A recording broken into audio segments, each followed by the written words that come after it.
Halo teman-teman semua, perkenalkan nama saya Francis Owen. Saya adalah pemilik sekolah rambut di Jakarta, Owens Academy. Dan pada kesempatan ini saya mencoba akan memberikan tips bagaimana cara memilih catok atau flat iron yang benar.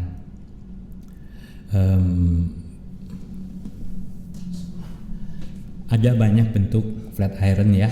Yang ini standar, ada yang juga lebih lebar, ada juga yang lebih kecil.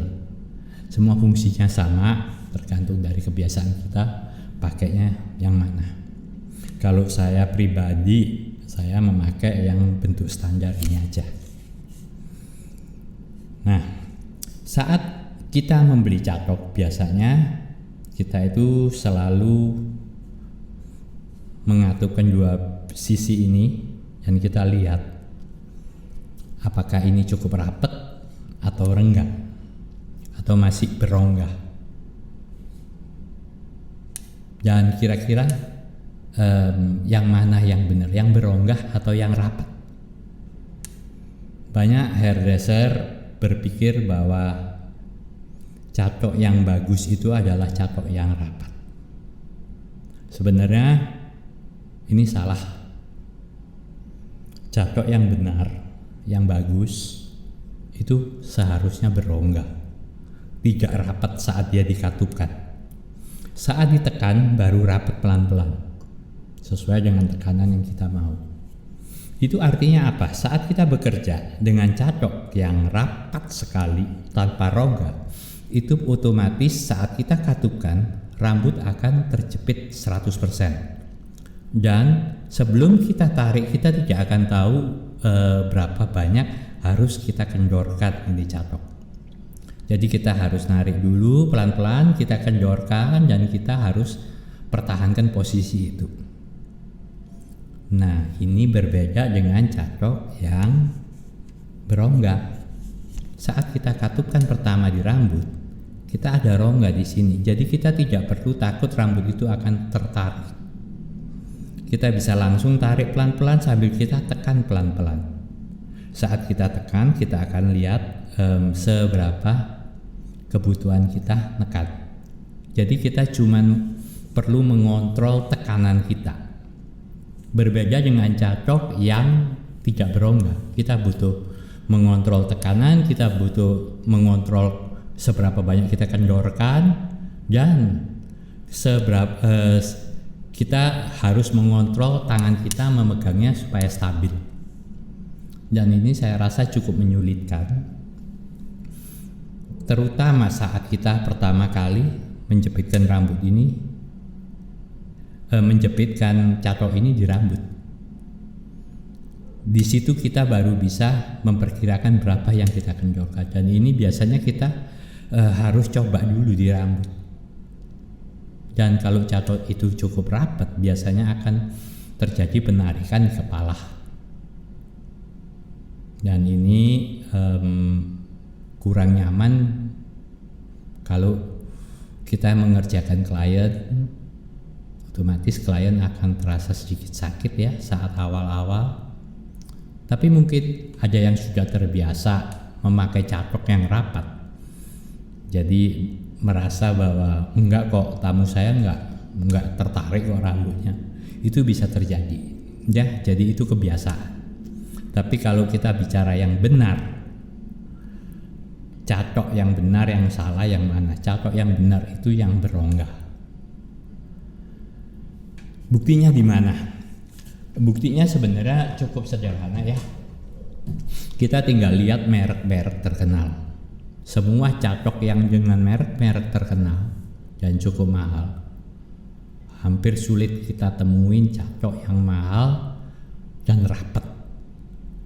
Semua catok mahal, catok yang bagus, catok yang bermerek,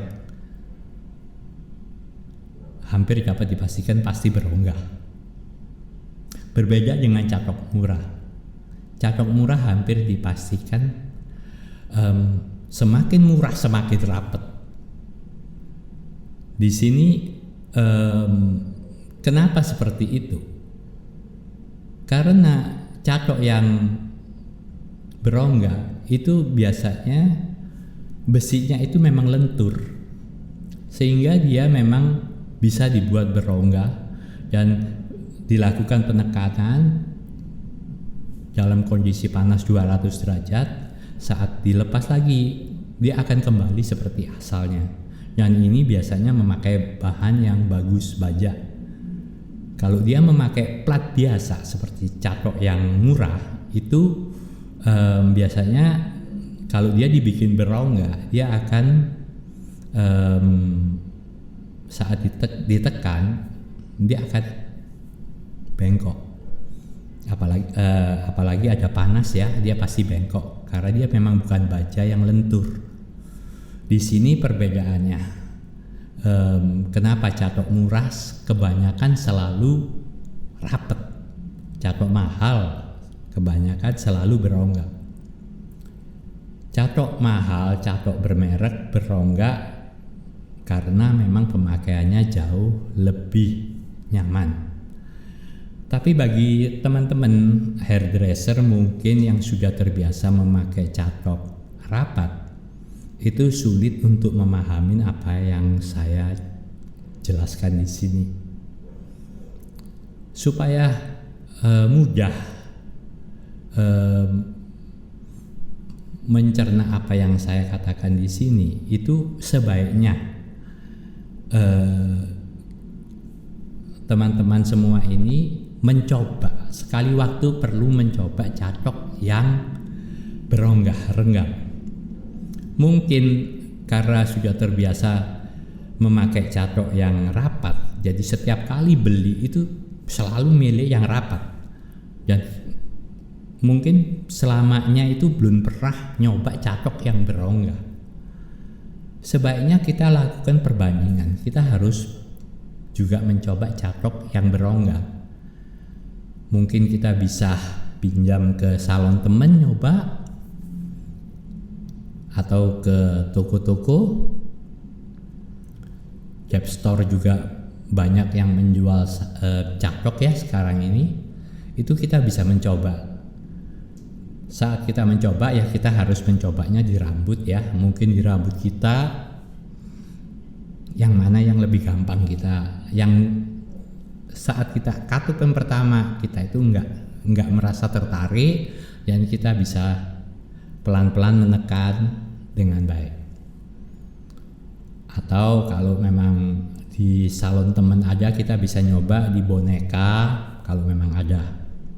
Tapi perlu kita ketahui bahwa memilih catok itu memang harus disesuaikan budget ya. Di sini saya tidak bicara soal budget, tapi saya berbicara yang mana yang seharusnya. Dan yang kedua adalah biasanya kita membeli catok, kita akan melihat temperatur. Temperatur semakin tinggi, semakin kita suka. Memang benar, biasanya catok yang temperaturnya bisa tinggi itu memang lebih mahal ya. Nah, masalahnya sekarang kalau kita memakai catok murah, membeli catok murah, itu apa yang tertulis di sini ataupun putaran angka itu untuk putaran temperatur itu yang ada itu biasanya tidak sesuai dengan panas sebenarnya. Catok yang murah itu selalu angka sebenarnya, derajat sebenarnya, panas sebenarnya itu berada di bawah, jauh di bawah angka yang tertulis di sini atau setelan yang tertulis. Misalnya setelannya ada 210, di sini ini jelas-jelas kalau catok murah itu tidak mungkin 210, dan perbedaannya itu sangat-sangat jauh. Biasanya catok murah tulisannya 210, panasnya cuma 170 yang sebenarnya. Berbeda dengan catok yang mahal ya. Catok yang mahal itu toleransinya lebih sedikit. Jadi dia kalau misalnya tulis 230 itu panas, sebenarnya biasanya ada toleransi sekitar di bawah 5% ya. Bisa cuma 225 panas sebenarnya, atau 220 maksimum. Jarang dari cacok-cacok mahal itu anjloknya itu begitu banyak. Loh, terus mungkin ada pertanyaan, kenapa kok bisa seperti itu? Nah, itu memang sudah hukum dagang ya.